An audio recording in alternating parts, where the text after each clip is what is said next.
Avec vous sur Sud Radio pour le 10h midi. Nous sommes chez nous, je suis chez moi, vous êtes chez vous. Pas de vidéo aujourd'hui, mais demain je pense que j'aurai réussi à me connecter. Oui, je suis pas très douée en informatique, mais ça devrait fonctionner. En tout cas, on est avec vous et le Facebook fonctionne, le Facebook de Sud Radio pour réagir et poser vos questions avec nous aujourd'hui pour commenter l'actualité. Cette actualité évidemment marquée par le coronavirus. Il n'y a pas beaucoup d'autres sujets. Éric Revel, bonjour. Vous êtes éditorialiste. Bonjour Valérie, bonjour tout le monde. Vous êtes où? Vous êtes dans le sud, Éric? Oui, je suis confiné, absolument. Je suis confiné à Nice. Voilà, à Nice, parce que maintenant vous dirigez les chaînes Azur voilà, TV. Je m'occupe d'Azur TV, qui est une très belle télévision régionale dans le sud de la France, qui va de Monaco à Marseille, Toulon, Nice, voilà. Fatima Yadani, bonjour, vous êtes secrétaire nationale adjointe du PS. Bonjour Fatima, vous êtes où? Oui, bonjour Valérie, je suis à Paris, je suis confinée dans ma maison à Paris. Voilà. Très bien. Mathieu Alterman, journaliste, vous êtes également auteur, vous retrouvez tous les vendredis dans TPMP. Oui. Pour l'instant, je pense que c'est arrêté. Oui, c'est en suspens Mathieu. pour l'instant. Je suis en confinement dans mon salon, à 20 cm de ma table basse à peu près, là, et en t-shirt, parce que je pense que c'est l'occasion de s'habiller en été, en restant chez soi. Absolument, il faut surtout pas sortir, encore une fois, même s'il fait beau, éviter de sortir. Et Jean-Luc Touly, président du FRIC, le Front républicain d'intervention contre la corruption, bonjour. Bonjour, je suis dans mon jardin à Vissou dans l'Essonne et tout va bien. Eh ben, très bien. Bon, Jean-Luc, merci à vous d'être là par téléphone. C'est un exercice un petit peu différent, mais ça s'est plutôt pas mal passé ces 3 premiers jours. Donc, évidemment, édition spéciale coronavirus, état d'urgence sanitaire. Le Parisien pose la question ce matin, le gouvernement a-t-il eu du retard à l'allumage? On dit c'est pas le moment de la polémique, mais moi, j'ai entendu beaucoup d'auditeurs plutôt en colère. Où sont les masques, encore une fois? Comment se fait-il que la 5e puissance mondiale n'arrive pas à faire face à cette pénurie de masques, même si effectivement la demande mondiale est importante. Les stocks n'ont pas été renouvelés, on l'a entendu hier, depuis de nombreuses années. Et puis le confinement, gros problème de civisme. Appelez-nous pour témoigner, pour nous raconter ce que vous voyez, est-ce que vous respectez, est-ce que vous avez pris conscience des dangers aujourd'hui qu'il y a. Alors on va commencer peut-être par un petit tour de table sur ce qui a retenu votre attention aux uns et aux autres. Éric Revel. Écoutez, sur cette épidémie, moi je note la mobilisation des grands groupes privés. Je donnais ce chiffre ce matin, LVMH qui va produire 500 000 flacons de 120 millilitres la semaine prochaine, le fameux gel hydroalcoolique. Vous avez vu aussi Ricard qui fait don de 70 millilitres d'alcool. Alors ça pourrait faire sourire à un autre moment, mais là aussi c'est pour produire des produits sanitaires. L'Oréal, Sanofi. Alors tous ces groupes privés en général, on en parle pour dire ils font beaucoup de profits, etc. Il faut aussi saluer quand ils rendent service à la nation. Puis ça veut dire aussi que si les groupes privés sont obligés de se lancer dans ce genre de production qui est pas la leur à l'origine, Sanofi c'est du médicament, L'Oréal c'est du cosmétique, LVMH c'est du sucre, du luxe, ça veut dire simplement que le système public est défaillant. Et sans doute que Jean-Luc va nous rappeler ce chiffre, alors je le rappelle avant, mais on a quand même supprimé, je crois, pas loin de 100 000 lits à l'hôpital en 20 ans. Et on n'est pas capable de produire des masques. On demande à ce qu'il reste d'industrie textile en France de produire des masques. Je regardais tout à l'heure, je recevais un mail qui met, on est en copie de plein de choses. Le MEDEF 54 demandait à ses adhérents de savoir s'ils n'avaient pas des masques par-ci ou par-là parce que l'État en cherchait. Donc c'est-à-dire que l'État contacte le MEDEF pour essayer auprès des adhérents du MEDEF, des entreprises, de trouver des masques pour nos personnels soignants. La 6e puissance économique mondiale. On est à recevoir des masques de la Chine, 1 million. Enfin, il y a un sujet qu'il faudra traiter après. La mondialisation heureuse a échoué. Oui, alors Pierre, auditeur, nous dit au CHU de Montpellier, 16 500 masques et lotions ont été volés. Alors arrêtez de dire qu'il n'y en a pas, Pierre, il faudrait 1 milliard de masques. C'était ce qu'avait en stock Roselyne Bachelot à l'époque du SRAS. C'est qu'on n'est pas à 16 000 ou à 10 000. Oui, il y a des salopards, il n'y a pas d'autre mot, des salopards qui ont volé, qui volent ou qui font du trafic. On a vu des images de masques, sauf que là, on n'est pas à 10 000, 15 000, 20 000. Il nous manque des millions et des millions de masques. Alors on a bien entendu entendu quand même tout à l'heure le professeur nous expliquer que ce n'était pas garanti, etc. Mais il en manque pour les soignants d'une manière générale. Qui est-ce qui veut intervenir ? Moi, j'aimerais bien intervenir. Mathieu ? Oui, en fait, je ne veux pas faire un mauvais jeu de mots, mais ce qui ressort de ça, de l'Europe et de la France, j'ai envie de dire, c'est bas les masques. La réalité, c'est que l'Europe et la France, en matière de politique là-dessus, ils sont complètement dépassés par ce qu'a réussi l'Asie, sans jamais avoir observé ce qui avait marché chez eux ces dernières semaines. Et c'est consternant. Moi, j'ai entendu le président parler de guerre, dire qu'il y avait une guerre, mais c'est géré comme la guerre des boutons. Moi, quand j'entends hier Castaner expliquer qu'il est contre l'utilisation de la circulaire sous manière numérique, parce qu'il explique que si on le fait sur manière numérique, ça va, en gros, les gens vont utiliser les données pour faire du business avec, comme font les GAFA, mais je suis atterré. Évidemment que malheureusement pour faire du business sur Internet, on utilise les données pour faire des pubs ciblées. Mais si on ne veut pas de ça, on se retire totalement de l'économie mondiale. Oui, et c'est dire non à la voiture à essence en 1920. Enfin, c'est absurde. Valérie, si je peux me permettre, juste, il y a deux choses dans ce que vous venez de dire. Il y a l'inefficacité des États et l'inefficacité de l'Europe. Ce qui est incroyable quand même, il faut que les gens le sachent, c'est que l'Europe n'a pas de compétences de santé. Ouais. L'Europe a une compétence vis-à-vis du consommateur. C'est-à-dire que la santé, elle est encore du ressort des États nationaux. Mais où je rejoins votre propos, c'est que je disais tout à l'heure qu'il faudra tirer les leçons de cette mondialisation heureuse qui a fait qu'on a laissé nos médicaments produire en Chine ou en Inde. Ouais. Mais il faudra aussi tirer les leçons de ce que l'Europe ne nous a pas apporté. Regardez la réaction de certains présidents de pays de l'Est, je crois que c'est le président serbe, qui n'en peut plus de cette Europe-là. Je veux dire, chacun se claque mûr et a un réflexe de souveraineté, pourquoi pas. Mais alors l'Europe, c'est quoi ?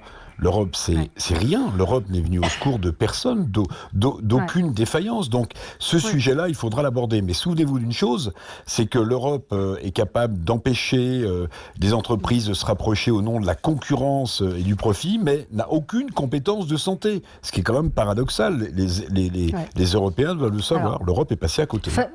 Fatima Yadani, vous travaillez dans le secteur de la santé ?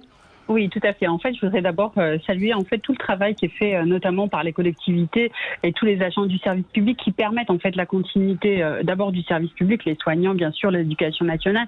Et je rappelle aussi qu'il y a un certain nombre de collectivités qui sont très mobilisées, notamment pour l'accueil des migrants. Et je crois que le moment n'est pas le moment de la polémique et que le moment pour l'instant, c'est l'urgence sanitaire et justement d'essayer d'éviter la propagation de ce virus. Et il faut que tout le monde, il faut qu'il y ait une concorde nationale. Et même si j'entends la polémique, même si j'entends que le sujet de l'Europe, tout ça, ce sont à mon sens des sujets qu'il faudra aborder dans un second temps. Pour l'instant, l'urgence, elle est à gérer cette crise, à faire la concorde autour de tous les intervenants de nos collectivités, du gouvernement. Et je ne suis pas de la même couleur politique du gouvernement et donc je le dis encore plus facilement que l'urgence sanitaire et en tant que scientifique, vraiment, il est essentiel que chacun d'entre nous prenne la responsabilité et prenne la mesure, en fait, de cette crise sanitaire. Et c'est la raison pour laquelle... je vous entends, Fatima Yadani, mais je trouve que c'est un discours politique que vous faites. La concorde, on entend la colère des gens, la colère le sentiment de l'incompréhension, sans faire de polémique, l'incompréhension que les stocks de masques n'aient pas été renouvelés. Il y en avait 1 milliard à l'époque de Roselyne Bachelot. Oui, j'entends tout à fait. Et d'ailleurs, moi, là où je travaille, nous, on a, je veux dire, il y a des questions auxquelles il aurait peut-être fallu répondre plus tôt. Quand j'entends Jérôme Salomon, le directeur général de la santé, nous expliquer que les masques chirurgicaux que nous avons les uns et les autres, peut-être encore de la pandémie grippale H1N1 de 2009, que en fait, ils ne sont pas périmés, qu'il n'y a que l'élastique de périmé, peut-être qu'il aurait fallu en fait donner cette remarque plus tôt pour que les uns et les autres puissent proposer ces masques qu'ils ont dans leur entreprise aux gens qui sont le plus exposés. Je crois qu'il y a un certain... En fait, à mon sens, il y a un vrai sujet, c'est le sujet de la communication politique. Et en fait, cette communication qui évolue, se modifie, et dans l'esprit de chacun d'entre nous, elle est un petit peu compliquée à comprendre. Et je comprends la polémique des Français, et je comprends parce que ce ne sont pas des experts pour la plupart d'entre nous, et donc c'est légitime. Cette colère, elle est complètement légitime. La colère de voir des gens qui travaillent, qui sont exposés et qui ne sont pas protégés, ça aussi, c'est tout à fait légitime. Et aux uns et aux autres d'y répondre, et je comprends tout à fait cette polémique autour des masques. Je comprends, et je crois qu'à un moment donné, dans un second temps, il faudra notamment réfléchir à comment a été géré. Mais ils sont où là, les masques? sanitaire. Parce que le président de la République nous a quand même dit lundi, Je ne sais demain pas. il y aura des masques partout. C'est ça. On les Je ne attend, sais les pas. masques. Ils sont où? Je ne sais pas. Alors on a un auditeur, et je vous donne la parole après Jean-Luc Touly et Mathieu Alterman. Philippe est en ligne avec nous. Bonjour Philippe. Oui, bonjour. Donc, je voudrais pousser un coup de gueule, là, parce que, alors moi, je suis ambulancier, là, depuis 2 jours, 3 jours, on transporte énormément de Covid-19 dans nos ambulances. Nous, on est en première ligne, on va dans les hôpitaux et tout, avec les infirmières, et là, on est unanime. Alors, effectivement, quand j'entends, tout à l'heure, je roulais, là, quand j'ai entendu votre intervenant, là, votre expert, là, c'est d'ailleurs les mêmes experts, c'est les mêmes experts, si vous regardez, qui disaient que c'était une grippette il y a 2 semaines, qui nous disent que les masques, ça sert à rien. Alors moi, ce que je veux vous dire, et heureusement que M. Dorido, il a donné quelques arguments. C'est vrai que les gens, ils sortent, ils sont dans les hôpitaux, ils sortent partout, ils sont à moins d'1 mètre. Donc s'ils avaient tous des masques, on serait tous protégés. Donc de dire ça, que ça sert à rien, c'est déjà criminel.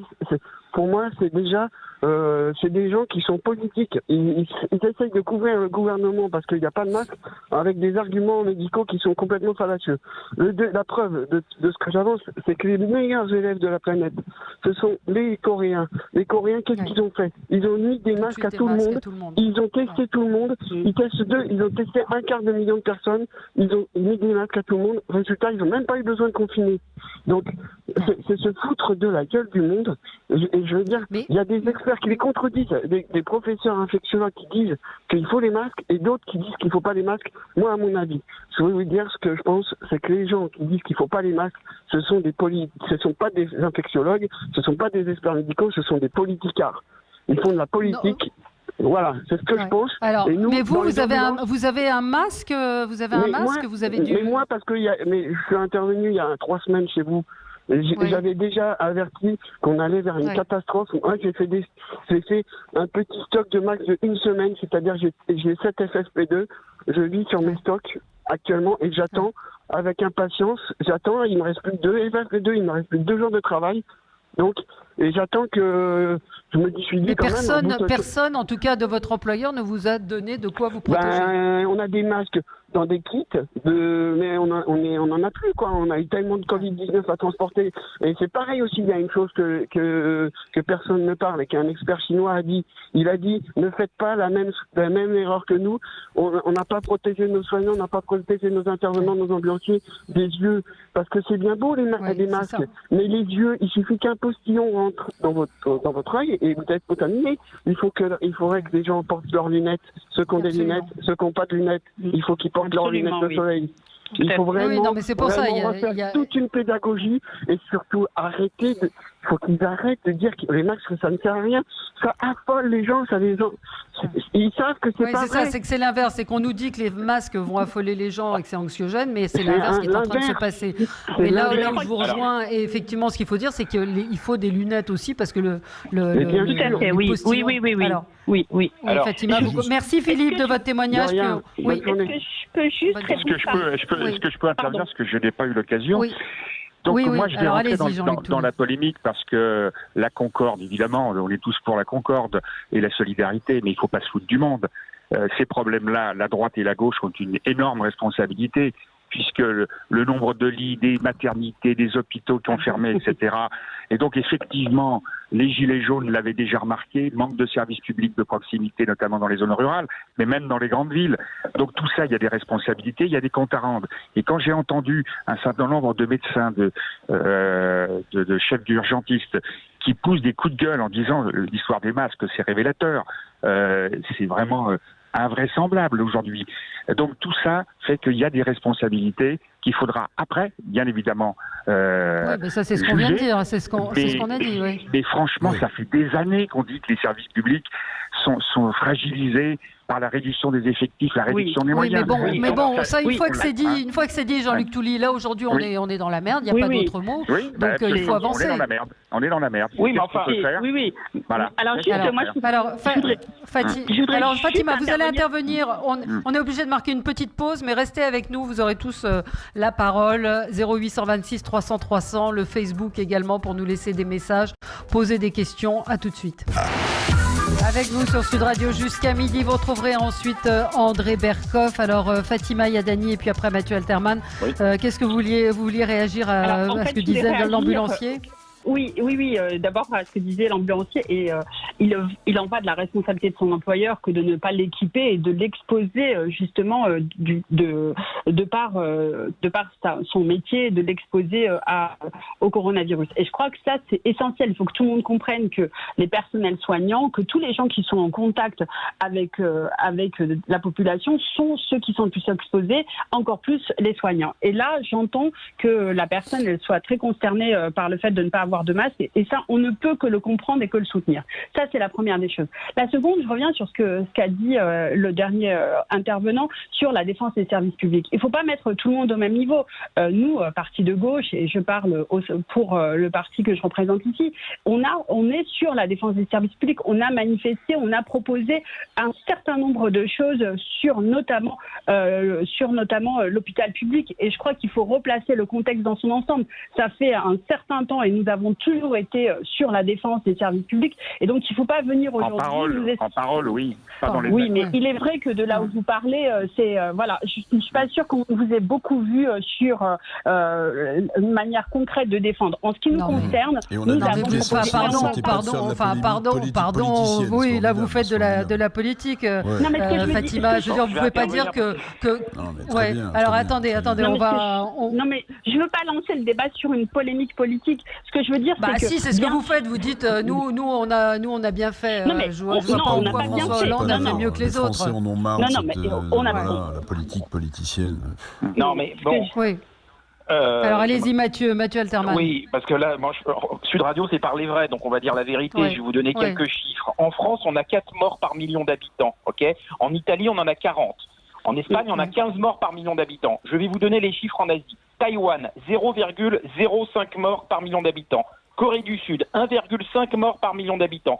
Singapour, 0 morts par million d'habitants. Et Chine, 2,7 morts. Alors ce que je veux vous dire, c'est qu'à un moment, on ne peut pas rester aveugle devant l'avancée technologique de ces pays et notre retard affligeant. Quant au problème de services publics ou services privés, on va arrêter de se mentir. Il y a 2 systèmes possibles. Le système avec un service public fort, dans ce cas-là, c'est un système dans une économie socialiste, on va dire, avec des impôts très forts et pas que pour les riches, pour tout le monde, pour financer ce système. L'autre système, c'est le contraire, c'est l'ultralibéralisme, comme à Singapour par exemple, où on privatise tout et les entreprises privées ont une obligation de résultat, sinon elles meurent. Maintenant, le reste, le en même temps, qui a été caractérisé par Macron, mais qui existe depuis des années en France, qui existe depuis des décennies, ça n'existe pas. On ne peut pas se dire on va mettre de l'argent dans le service public, mais en même temps pas trop, et en même temps... Parce que le résultat, il est ce qu'il y a aujourd'hui. Oui, alors je sais pas qui veut répondre à ça. Il y a un autre sujet, puisqu'on parle vrai, Valérie. Bon, il y a l'avancée technologique, peut-être asiatique par rapport à ce qui existe ailleurs, mais il y a un autre sujet que personne n'aborde. C'est que des régimes dont on vient de parler, Singapour, la Chine notamment, voire la Corée du Sud, la discipline est tout à fait différente. Et je vais même aller plus loin.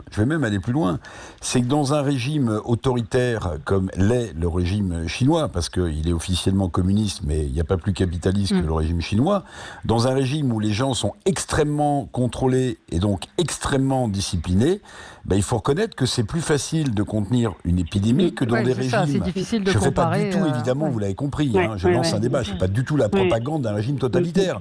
Mais dans un régime ultra-démocratique c'est difficile de comparer, effectivement, les latines, on fait un peu ce qu'on veut et on continue à faire ce qu'on veut. C'est ça. Oui, enfin, je pense que la comparaison n'est pas complètement idiote. Je pense que malheureusement ou heureusement, je ne sais pas, les Français vont vouloir moins de liberté et plus de sécurité. C'est tout le drame qu'on va avoir dans les années à venir. C'est qu'il y a un moment, on ne peut pas se dire, oui, mais sur des principes comme l'a dit encore Castaner hier, sur l'histoire des données personnelles, on ne peut pas avoir ce discours. C'est pas possible quand on met la population en danger. Moi, je me fous qu'une entité privée puisse avoir accès à mes cookies sur le digital si ça peut me protéger. Je m'en fous. Ouais. Alors, Fatima, Jean-Luc Touly, puis après Fatima. J'ai juste 2-3 chiffres concernant les masques. Ça peut peut-être vous intéresser. Il faut savoir qu'en 2008, les masques FFP2, il y en avait 537 millions. En 2014, il y en avait plus que 380 millions. Aujourd'hui, point d'interrogation. Un masque de ce FFP2, ça coûte 50 centimes d'euros. Un masque chirurgical, 5 centimes d'euros. Donc, comment se fait-il que depuis 2008, la courbe baisse, à arriver aujourd'hui quasiment à zéro, même si on va en avoir, évidemment. Donc, il y a quand même des responsabilités. On découvre des choses au dernier moment, alors que ça fait des années que effectivement le nombre de masques diminue et que effectivement les professions de santé qui en ont absolument besoin, mais aussi les pompiers et tout un tas de professions n'en disposent pas aujourd'hui. C'est scandaleux, c'est un scandale d'État. Oui. Alors après, c'est pour les professions effectivement les plus exposées. Je vois des commentaires aussi sur notre Facebook de, par exemple, Islout qui nous dit que son mari travaille dans un restaurant d'entreprise, qu'il est obligé d'aller travailler. À la BNP, pareil, une dame, quelqu'un nous dit qu'il y a des gens qui sont obligés d'aller travailler. Je rappelle qu'il y a un droit de retrait. Alors le droit de retrait, il va être très compliqué si tout le monde se met en droit de retrait, même sur des sociétés comme l'agroalimentaire, ça va être compliqué. Oui, il y a un autre fait, Valérie, il y a un autre fait. Vous avez aussi des entreprises qui malheureusement interdisent le télétravail pour favoriser le chômage technique. Ça, c'est inadmissible. C'est inadmissible. Pour faire des économies, non, il faut favoriser le télétravail, bien entendu, et payer les gens. Sinon, c'est un moyen quand même de... Fatima, alors moi, je voudrais juste intervenir sur ce que vient d'indiquer votre dernier intervenant. Je crois qu'à la fin de cette crise, il va falloir réfléchir sur nos modes de fonctionnement, nos modes de travail, et peut-être remettre un certain nombre de choses, notamment, permettre à un certain nombre de personnes de télétravailler, parce que tous ces gens qui télétravaillent n'exposent pas les autres et justement, ça peut permettre à ceux qui sont indispensables pour continuer l'activité du pays et qui doivent être en présentiel, d'être présents et d'être munis et avec les moyens de se protéger. Et je crois que là, il faudra aussi des conclusions de ce qui se passe et tirer le meilleur de cette crise sanitaire, même si ça va être compliqué parce qu'il y aura d'autres priorités à gérer. Alors peut-être qu'on va marquer une pause et on va se retrouver dans un instant. On va parler du comportement des Français dans un instant avec vous sur Sud Radio 0826 300 300. Appelez-nous pour nous dire vous comment vous vivez ce confinement, ce que vous voyez dans la rue. Est-ce que vous avez le sentiment que les gens ont compris ou pas? À tout de suite. Avec vous sur Sud Radio jusqu'à midi. Vous retrouverez ensuite André Berkoff. Il est chez lui, mais il est fidèle au poste, évidemment. Éric Revel, Fatima Yadani, Mathieu Alterman et Jean-Luc Touly sont là. Le comportement de certains Français pointé du doigt. Est-ce qu'ils ont bien compris cette notion de confinement? Éric Revel, ça se passe comment dans le Sud? Écoutez, j'entendais tout à l'heure, je crois que c'était au début de votre émission, Valérie, ou à la moitié, que sur la promenade des Anglais, elle était noire de monde. Non, pas du tout. Hier, moi, j'allais au studio d'Azur TV, donc j'ai regardé un peu tout ça. Non, il y avait un petit peu de monde, mais beaucoup moins de monde. Ce qui est sûr, c'est qu'il y a des gens, un certain nombre, qui continuent de se balader et qui n'ont pas bien compris ce qui se passait. Ça, c'est juste, mais c'est vrai un peu partout. Et puis le problème qui, à mon avis, va être sans doute un problème fort, c'est les Parisiens qui ont décidé de partir en Charente-Maritime, par exemple, autre région que je connais bien, où il y a beaucoup de retraités qui vivent à l'année, sur l'île de Ré ou l'île de Léron, et qui risquent d'apporter avec eux une certaine contamination à des personnes qui sont précisément des personnes fragiles. Parce que là, on a l'impression que les gens sont partis en vacances. Non. S'ils sont partis de Paris pour leur résidence secondaire, tant mieux pour eux s'ils en ont une, c'est pour se confiner. C'est pas pour faire du vélo sur les pistes cyclables. Et si j'ai bien compris, le président de la communauté des communes de l'île de Ré va peut-être prendre un arrêté pour interdire de faire du vélo. Parce que les gens se baladent à vélo, si vous voulez. Ils se regroupent. Comme si c'était l'été, comme si c'était en vacances. Le policier qu'on a eu tout à l'heure à 10h30 qui expliquait que il contrôle les feuilles, les formulaires, sauf que quel moyen est-ce qu'ils ont de vérifier que la personne se rend bien faire ses courses, Exactement. ou va bien voir sa grand-mère malade, ou va bien... C'est très très compliqué. Et est-ce que le président, alors je relance peut-être une polémique, a bien fait d'évoquer cette notion de jogging dans son discours? Je veux dire, on était dans une heure grave, parler de faire du sport, c'était peut-être pas essentiel. Mathieu, c'est absolument lamentable. On n'a rien compris, même en étant attentif au discours. Alors on sait pas, on peut faire du sport, c'est-à-dire que n'importe qui peut sortir en mettant un jogging et des baskets, et s'il se fait arrêter, il va dire non mais je fais du sport comme le président me l'a dit.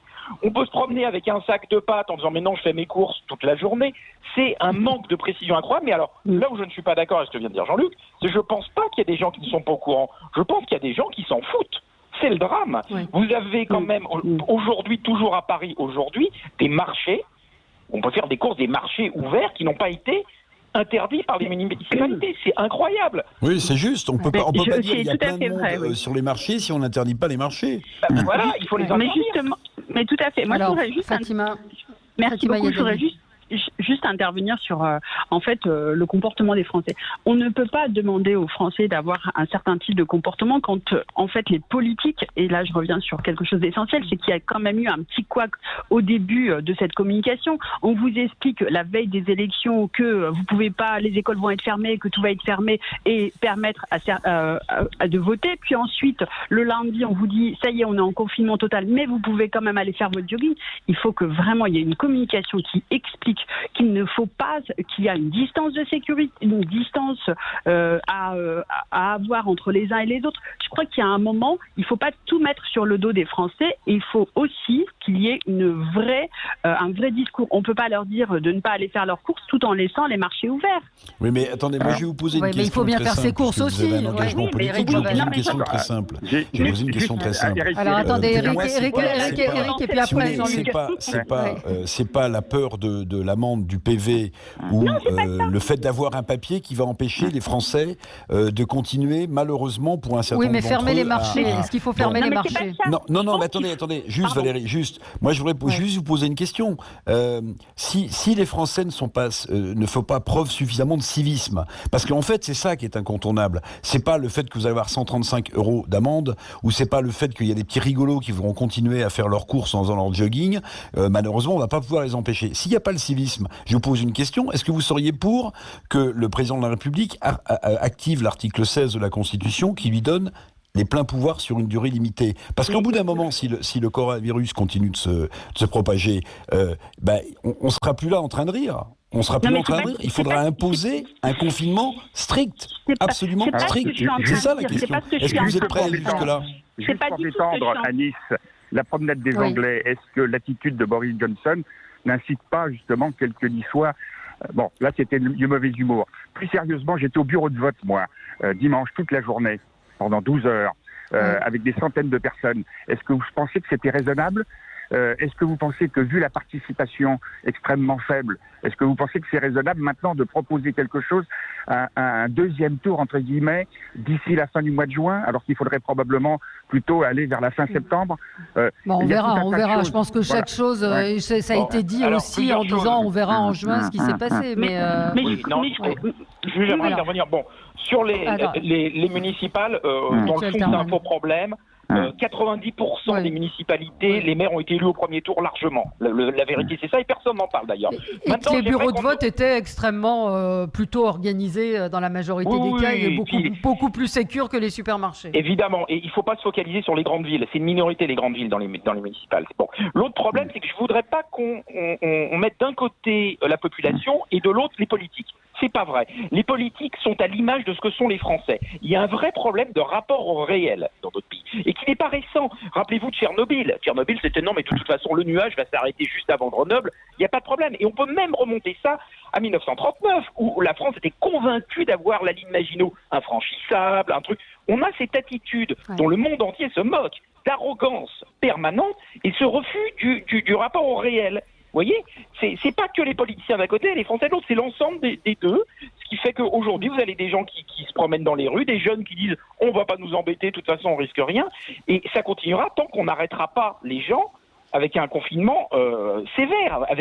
Parce que donner des amendes, c'est comme dans le métro, vous voyez, c'est la même chose dans l'esprit des gens. En gros, on vous verbalise et vous avez 3 mois pour payer l'amende. Ça marchera pas. Mais je pense que le nombre d'amendes Fatima Yadani. Je pense que le nombre d'amendes, il y en a eu beaucoup hier et avant-hier, je pense que le nombre d'amendes va aller en diminuant parce qu'il est de la responsabilité de chacun d'entre nous. Et c'est ça, en fait, le message qu'il faut que les Français comprennent. C'est que c'est pas le fait d'avoir une amende qui pose problème, c'est le fait d'être contaminé. Et que maintenant, en fait, la contamination, c'est pas que les personnes âgées. On avait focalisé sur les personnes de plus de 80 ans ou de plus de 70 ans qu'elles étaient le plus exposées. Maintenant, on se rend compte que même dans une population jeune, on risque d'être exposé et d'avoir une issue fatale. Et je pense que c'est ça le message qu'il faut marteler. En dehors du fait qu'il y a une amende, mais l'amende, c'est juste un outil, le problème pour chacun d'entre nous, c'est l'exposition et la maladie après. Et que si nous avons pas Oui, c'est le message qu'il faut faire passer, mais que certains ne l'ont pas compris. Eric nous dit, j'habite en bordure d'une petite cité. Hier soir, c'était la fête à Neuneu. Les gosses jouaient dans la rue, les adultes étaient réunis dans les immeubles à blaguer. Oui. Non, on voit pas ça partout. Enfin, je voyais hier aussi à Melun, les dealers défient le confinement pour vanter les mérites de leurs produits. Ils sont vêtus de tenues de chantier et de masques et ils incitent les clients à venir depuis les réseaux sociaux. Et il y a une photo où on les voit harnachés en tenue de chantier. Vous l'avez peut-être dû la voir, cette photo. Pour se protéger du coronavirus, nous avons trouvé le remède. Passez tous au cartel, indique ce message sur Snapchat. C'est assez tragique, visiblement. Encore une fois, certains n'ont pas compris et je ne sais pas s'ils nous écoutent, mais c'est grave, la situation est très grave. C'est ça. Et je pense que c'est aussi notre rôle, vous, en tant que journaliste, le rôle de chacun d'entre nous de rappeler justement ce message. L'heure est hyper grave pour tout le monde. On a Marie en ligne avec nous. Marie de mon... Oui. Bonjour Marie.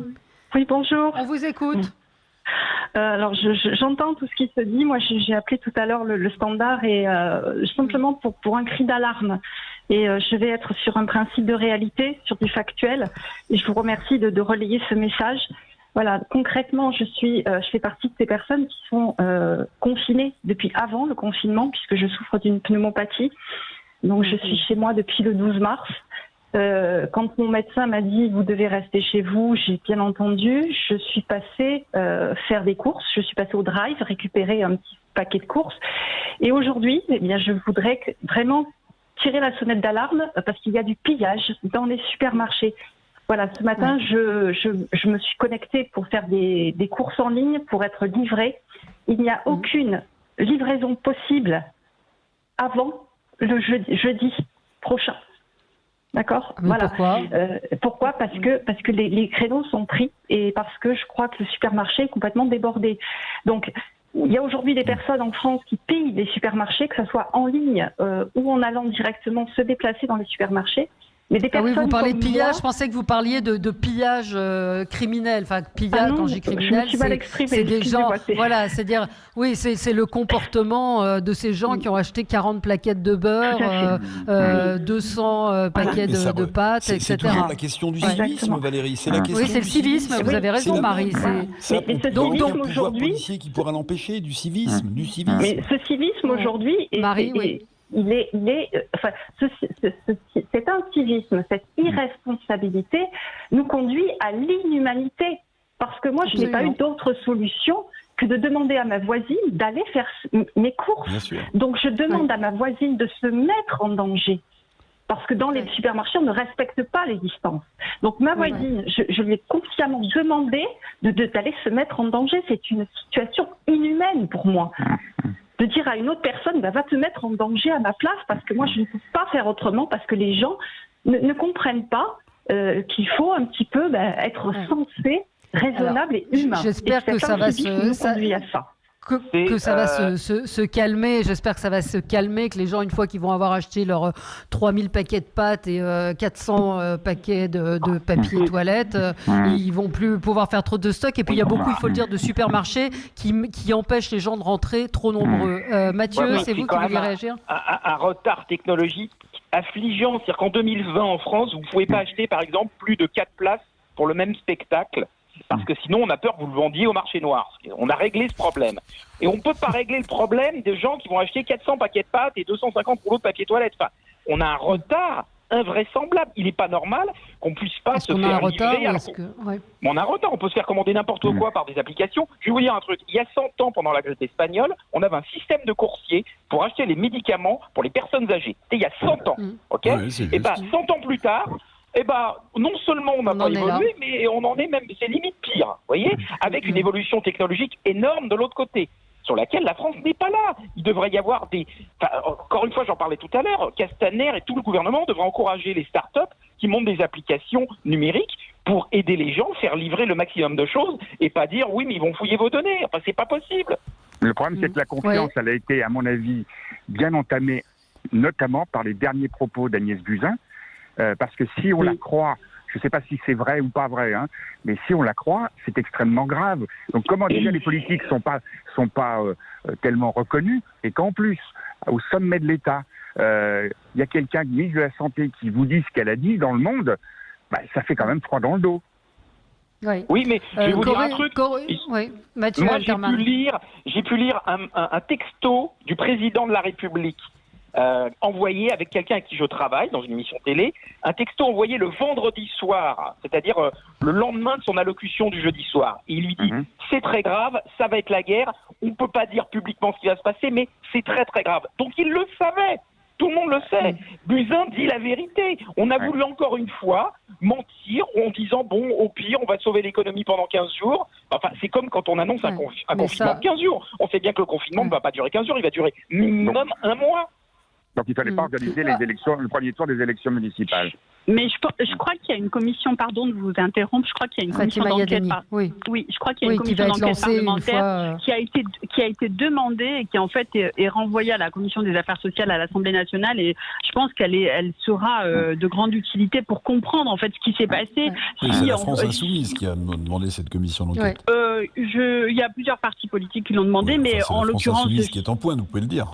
Écoutez, moi je sais pas, j'ai pas envie de polémiquer sur le sujet, mais n'empêche que l'intérêt il est que tous les groupes politiques vont y être représentés, et je pense que tout le monde pourra poser les questions, et c'est à ce moment-là que les Français ont besoin d'avoir autant d'éclaircissements sur tous ces sujets-là. Ça c'est certain. Oui, tout à fait. Je suis tout à fait d'accord avec vous. Sauf que parce que je vois Corinne qui nous dit, et l'autre Pignouf, elle parle du président de la République qui dit que c'est la guerre, les gens ont pris peur aussi. Oui, mais on vous a aussi dit qu'il n'y avait pas de risque de pénurie d'approvisionnement, et oui, c'est la guerre. Et oui, c'est la guerre. Il y a en Norvège, effectivement, des gels. Quand on prend une bouteille de gel, c'est 5 € et la deuxième est à 120 € pour éviter justement les comportements complètement irresponsables. Alors justement, en matière de gel, moi j'ai été étonnée, je ne vais pas donner la marque, mais il y a 2 jours, je reçois un mail d'une entité qui vend plus des parfums que du gel hydroalcoolique. Et où c'est LVMH, on l'a cité en début. Mais non, c'est une chaîne de magasins, et en fait on pouvait acheter, donc j'ai donné l'information à tous les gens qui la souhaitaient, où on pouvait acheter énormément de gel hydroalcoolique, et c'est encore en ligne, donc voilà. Oui, non, mais là, effectivement, il y a beaucoup de pharmacies qui le fabriquent eux-mêmes. Et je voulais revenir effectivement sur ce que disait Éric Revel en début d'émission, c'est-à-dire ces entreprises qui vont participer à l'effort collectif. Alors, c'est étonnant qu'il n'y en ait pas qui puissent fabriquer des masques. Mais bon, je pense que c'est une technologie un peu particulière. Parce que ça renvoie à la question que je soulevais tout à l'heure. J'ai vu que France Industrie, qui est un groupement de ce qui reste de l'industrie en France, a demandé à une quarantaine d'entreprises dans le textile en France de produire des masques. Mais en réalité, qu'est-ce que ça traduit, le fait qu'on n'ait pas de masques, qu'on les ait pas sous la main, qu'on ne puisse pas les produire dans la foulée? Mais c'est parce qu'on a complètement détruit l'industrie en France, et notamment l'industrie du textile, depuis des années et des années. Et on découvre à l'occasion d'une crise épidémique de grande ampleur que les principes actifs de nos médicaments sont loin de chez nous, que les masques, les industries textiles ne sont plus là, etc., etc. C'est ça qu'on découvre à l'occasion de cette crise qui est quand même incroyable. Je vous dis, je regardais ce mail du MEDEF 54 qui l'envoie à ses adhérents en Meurthe-et-Moselle à Nancy. Le mail, il commence par « L'État nous demande de savoir si vous avez dans vos boutiques, dans vos entreprises, des masques. » Parce que l'État en cherche. Mais vous vous rendez compte ? Bien sûr. L'État, on a Antoine. 54, d'essayer de voir auprès de ses adhérents s'il y a des masques.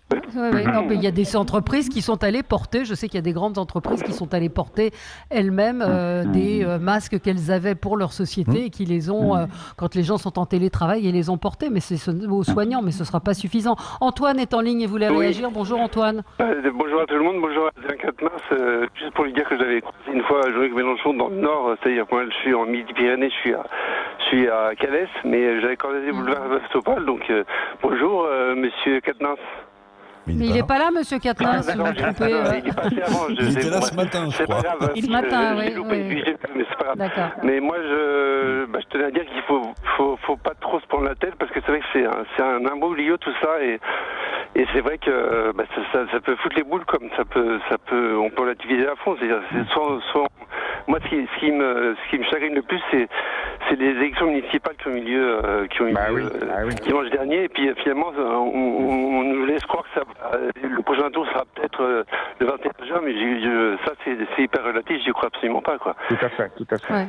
Et donc, j'y crois absolument pas. Je veux dire, c'est oui ou c'est non. Donc, il faudrait peut-être réformer dans ce cas-là le système tant qu'on y est, de l'ancienne République. De Gaulle, c'est fini, il est mort depuis longtemps. Je veux dire, tout est. Je comprends rien à ce que vous dites, monsieur. Si, il est pour la 6e République. Il est en train de vous dire. Oui, d'accord. J'ai pas dit 6e République. Faut-on dire qu'on ne sait pas si le second tour aura lieu le 21 juin? Est-ce que avez-vous des données scientifiques qui montrent que vous connaissez l'évolution du virus d'ici là? On ne sait pas. Donc vous ne pouvez pas dire je n'y crois pas. Enfin, arrêtons le problème du virus, c'est pas les élections de la semaine dernière, c'est déjà fini ça, à la limite. Le problème, c'est les morts qu'il y a aujourd'hui en France et dans le monde. Exactement, oui, tout à fait. Je veux à l'instant, coronavirus, Emmanuel Macron exhorte les entreprises et les salariés à poursuivre leur activité. Ce message, Éric Revel, vous le comprenez comment? Parce que est-ce que ça traduit pas une certaine panique parce que certaines entreprises, en particulier dans l'agroalimentaire, voient de plus en plus de salariés se mettre faire valoir leur droit de retrait et qu'on risque d'aller à la catastrophe? C'est-à-dire que là, il ne faut pas amplifier et tirer des conclusions parce que là, on va être dans une spirale. Non, mais c'est contradictoire. Dire aux entreprises continuez à bosser et restez chez vous, je comprends pas. Oui, ça c'est contradictoire. Mais en même temps, c'est vrai que si les gens, si les routiers décident de ne plus transporter ce qu'on achète dans les supermarchés, que les caissières n'ont pas suffisamment de protection pour vendre, pour comptabiliser ce qui est vendu dans les supermarchés, si tout ça s'arrête, vous pouvez plus acheter vos produits dans les supermarchés. Voilà. Mais alors comment on va faire avec cette injonction s'arrêtent de travailler, on va risquer d'autres maladies. Vous voyez, si on est très très très très négatif. Mais c'est vrai. Alors comment on comprend cette injonction? C'est aussi, je la découvre comme vous, mais je pense que l'économie française, comme l'économie européenne, est en train de s'effondrer. Les hypothèses de loi rectificative qui ont été présentées par Bruno Le Maire sont pas très reluisantes, puisque on s'attend à un très fort recul de la consommation des ménages, qui est le principal moteur de la croissance en France. Donc, faut se le dire, là, l'économie française va être en récession en 2020 et sans doute en 2021. Voilà. Mais comment expliquer aux gens qui ne peuvent pas sortir sauf pour travailler, donc c'est très compliqué. Oui. Alors je crois qu'on marque une pause, j'entends la petite musique et on se retrouve dans un instant, à tout de suite. Avec vous sur Sud Radio jusqu'à midi, vous retrouverez ensuite André Berkov. Je suis avec Éric Revel, Fatima Yadani, Mathieu Alterman et Jean-Luc Touly. Un commentaire sur donc cette exhortation du président de la République à aller travailler alors qu'on nous dit de rester chez nous. Qui veut répondre Il essaie de limiter la catastrophe économique qui ne va pas durer que 1 an, 2 ans, mais qui va durer pendant 10, 20 ans. Puisque moi, je sais, par exemple, moi je travaille dans les médias, vous voyez, dans la télé, etc. Aujourd'hui, les annonceurs publicitaires n'ont plus d'argent pour investir. Donc on arrête. On ferme des magazines et c'est définitif, ils ne vont plus jamais rouvrir. Donc effectivement, il y a des secteurs qui doivent être maintenus pour faire vivre les Français, comme l'alimentation, tout ça. Mais maintenant, encore une fois, je pense qu'on mélange un peu tout. Pour moi, il y a une chose très importante qu'on n'évoque pas du tout, c'est que je pense qu'il est très important, par exemple, de fermer les marchés financiers. Vous voyez, parce que vous entendez tous les jours qu'il y a des baisses énormes de tous les marchés financiers, ça envoie un signal négatif aux populations et ça empêche le financement des futures entreprises. C'est très grave. Tout à fait. Il faut fermer les marchés financiers pendant 1 mois. Moi, je voudrais rendre hommage aux maires, les maires sortants, les maires élus, etc. Parce que au niveau, par exemple, du portage des repas pour les seniors, Je sais que dans notre commune de Vissou, mais c'est vrai dans beaucoup de communes, il y a des efforts qui sont faits par les fonctionnaires territoriaux pour apporter aux personnes âgées, aux personnes dépendantes, ces repas, si vous voulez. Donc, je préfère qu'il y ait de la communication à ce niveau-là que le président de la République qui fasse des discours généraux qui peuvent être anxiogènes. Voilà. Tout à fait. Oui, vous avez raison. Il y a énormément d'initiatives au niveau des collectivités, notamment des initiatives d'entraide de personnes qui peuvent pas se déplacer et d'autres qui peuvent se déplacer. Et il y a un système d'entraide qui se met en place. Et vous avez raison. Et ça, je pense que les Français l'ont bien compris et un certain nombre. Et je pense que c'est ça qu'il faut souligner, qu'il y a des choses qui se mettent en place. Et pour moi, c'est l'élément essentiel de tout ça. Enfin, pour moi, il y a quand même un autre élément qu'il faudrait aborder, c'est cette fracture sociale qui revient. Alors, elle n'a pas disparu, mais quand je vois des gens qui vont, on en parlait tout à l'heure, vont faire du vélo sur l'île de Ré pendant le confinement, ou alors quand j'entends, je ne sais pas si vous avez vu, Le Monde partage le journal intime de l'écrivain Leïla Slimani tous les jours. Elle explique son confinement dans sa maison de campagne avec ses enfants qu'aujourd'hui vont faire des ateliers de poterie. Je veux dire, c'est dangereux. Il y a des Français, ils deviennent dingues. Ils entendent ça. On a l'impression, je ne sais pas si vous vous souvenez de ce film de Louis Malle qui était Milou en mai. On voyait des bourgeois en 68 qui partaient à la campagne. Enfin, arrêtons, c'est indécence. On est tous dans la même situation, on doit tous être unis et on ne doit pas montrer des grands bourgeois qui s'amusent à cueillir des fleurs dans leur jardin. On est d'accord, la photo, mai 68, sauf qu'en mai 68, finalement, ceux qui pouvaient sont partis comme en vacances et en juillet, en août 68, quand même. C'est pour ça qu'il y a non plus. Mais c'est vrai qu'il y a une déconnexion et c'est vrai que cette photo de l'écrivain Leïla Slimani à la fenêtre de sa maison couverte de lierre fait beaucoup réagir. Ça fait du mal, ça va faire du mal à l'unité de notre pays. C'est terrible, c'est terrible. C'est juste ridicule. C'est absolument dingue. Jean-Luc, vous vouliez dire quelque chose ? Non. Moi, je voulais insister sur le rôle des élus locaux parce que aujourd'hui, c'est eux qui font marcher un peu la boutique, quoi. Oui. Parce que sinon, c'est pas des grandes... Oui et non. Enfin, genre l'élu local, je suis d'accord avec vous sur les repas, etc. Enfin, sauf que la boutique aujourd'hui, mais sur les gardes d'enfants, sur un tas de choses. Oui, mais sur un tas de choses, si vous voulez. Mais Jean-Luc a raison. Parmi les leçons qu'il faudra tirer aussi, c'est la place des départements, la place des communes dans notre système en France. Il a été mis de côté, il a été souvent un peu brocardé, on lui a coupé les finances, mais quand on est dans des grandes crises comme ça, on est content effectivement d'avoir des maires, des élus sur le terrain qui font le job. Heureusement qu'on a des maires, heureusement qu'on a des présidents de conseils départementaux et des conseillers départementaux. Il y en a qui font pas le job, je veux pas rappeler ça, mais quand il y a par exemple le maire du 18e qui n'interdit pas les marchés, j'estime qu'il ne fait pas le job parce qu'il sait qu'il y a un deuxième tour qui arrive et qu'il fait du clientélisme. C'est inadmissible. Oui, mais sauf que vous allez interdire les marchés dans le 18e et pas à Neuilly. C'est exactement. Mais il faut les interdire partout. Oui, mais c'est pas de la responsabilité du maire du 18e que d'interdire les marchés sur toute la France. Non, mais je parle pour son territoire, bien entendu. Je parle parce que là, voilà. Oui, non, mais on ne peut pas créer des disparités sur l'ensemble du territoire. Mais il faut que tous fassent la même chose. Il y a un moment, voilà. Donc, je pense qu'il faut mettre les responsabilités au niveau de celui qui doit prendre les décisions. Édouard Philippe dit la crise va révéler ce que l'humanité a de plus beau et de plus sombre. Oui, c'est ce à quoi on assiste effectivement en ce moment avec. Absolument. Il y a un truc Valérie, je ne sais pas si vous avez vu, il y a un article qui montre, il y a le retour des poissons dans les eaux de Venise. C'est un truc incroyable. Comme on n'a plus les gros on n'a plus les gros bateaux de croisière épouvantables avec des gens bourrés de McDo et de sandwich qui viennent s'agglutiner par milliers à Venise. On a un retour. Est-ce que c'était la peste de Camus? Est-ce que c'est pas quelque chose dont finalement on est allé trop loin quelque part? On a eu besoin d'un malheur pour se retrouver. Valérie, c'est marrant que vous fassiez une comparaison avec la peste de Camus parce que dans la peste de Camus, il y a le monsieur qui finalement est confiné chez lui et qui jette des petits papiers pour attirer les chats et qui leur crache dessus. C'est l'un des premiers confinés en fait, ce monsieur qui est un héros, qui est un anti-héros. C'est marrant que vous parliez de la peste de Camus. Vous savez que c'est le livre qui se vend le plus en ce moment, comme Paris est une fête, c'était vendu beaucoup après les attentats. La peste de Camus, alors qui n'a pas forcément grand-chose à voir avec ce qui nous arrive, mais qui parle d'un confinement. Mais Valérie, une chose positive, en tout cas moi qui habite Vissou, à côté de l'aéroport d'Orly, à côté des lignes TGV Orly-Val, il y a moins d'avions, moins de bruit, moins de pollution. Alors évidemment, c'est un peu mince, mais il faut le noter quand même. Et à Paris, il y a moins de bruit des voitures et à mon avis, il y aura aussi moins de pollution de l'air. Donc, il faut voir le bon côté des choses aussi. Juste un dernier mot sur ce que disait Édouard Philippe. Bon, c'est une envolée un peu lyrique, l'humanité, c'est bon. Mais au quotidien, regardez bien autour de vous au quotidien. Vous avez des gestes magnifiques de gens qui vont faire les courses pour les personnes âgées, etc.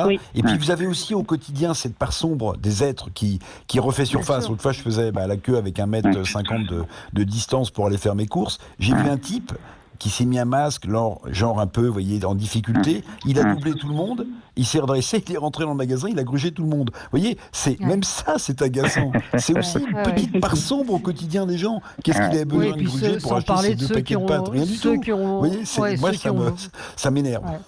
Sans compter ceux qui ont volé les masques et autres. Mais on peut saluer en dehors des médecins, les caissières des commerces sont quand même formidables, parce qu'elles sont au premier plan. Et elles sont toujours présentes. Et ce sont des femmes, il faut rappeler le nombre de femmes qui mettent leur santé en danger, à la fois les infirmières, les caissières, il faut vraiment rendre hommage, effectivement, c'est héroïque. Elles sont plus courageuses que des facteurs qui doivent livrer des courriers dans des boîtes aux lettres où il n'y a aucun contact avec qui que ce soit, et qui en donnent leur arrête de travailler, alors que les caissières, jusqu'au bout, rencontrent des gens en permanence. Cet après-midi, donc, va être discuté cet état d'urgence sanitaire. Qu'est-ce qu'on va en attendre, à votre avis? Peut-être un confinement plus long? Plus long et puis avec des sanctions peut-être plus sévères, en tout cas je l'espère. Des sanctions plus sévères. Écoutez, on pourra suivre tout ça évidemment sur la chaîne LCP, c'est ce que nous disait Gilles Gansman tout à l'heure. Et puis prenez soin de vous, restez chez vous, ne sortez que pour des courses essentielles, faire le tour du pâté de maison éventuellement, mais le confinement c'est vraiment le message qu'il faut faire passer, que la situation est vraiment très très inquiétante. Merci à tous les 4, merci d'avoir été là ce matin avec nous sur Sud Radio. Prenez soin de vous et on se retrouve demain. Dans un instant, c'est André Berkoff qui sera là. À tout de suite. À demain.